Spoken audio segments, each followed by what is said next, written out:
Dans un contexte religieux, le mot dénomination est souvent défini comme une branche autonome, reconnue de l'Église chrétienne.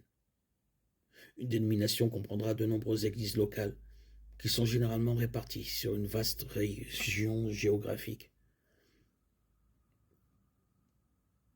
Il existe de nombreuses bonnes dénominations et chaque dénomination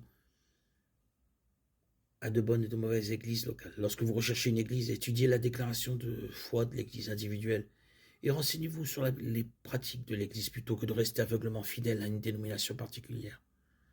Le choix d'une église ne doit pas être basé uniquement sur la dénomination. Il est préférable de choisir une église en fonction de la qualité et de l'exactitude de l'enseignement biblique et de la façon dont l'église accomplit la grande mission, quelle que soit la dénomination.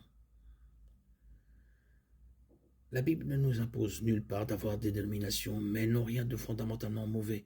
Parfois, les dénominations sont simplement un moyen de distinguer un groupe particulier d'églises partageant les mêmes idées. Les étiquettes confessionnelles sont utiles pour identifier rapidement des groupes de chrétiens. Connaître les particularités doctrinales des différentes dénominations permet d'avoir une vue d'ensemble des églises d'une ville donnée. Y a-t-il trop de dénominations? Probablement. Parfois, de nouvelles dénominations se forment à cause de désaccords légitimes sur la théologie essentielle ou sur la pratique vitale de l'Église. Et la vérité doit se séparer du mensonge. D'autres fois, de nouvelles dénominations se forment à cause de questions mineures qu'il vaut mieux résoudre dans un esprit d'amour et d'humilité. Vivez en paix les uns avec les autres. 1 Thessaloniciens 5,13. Le corps du Christ est interconfessionnel.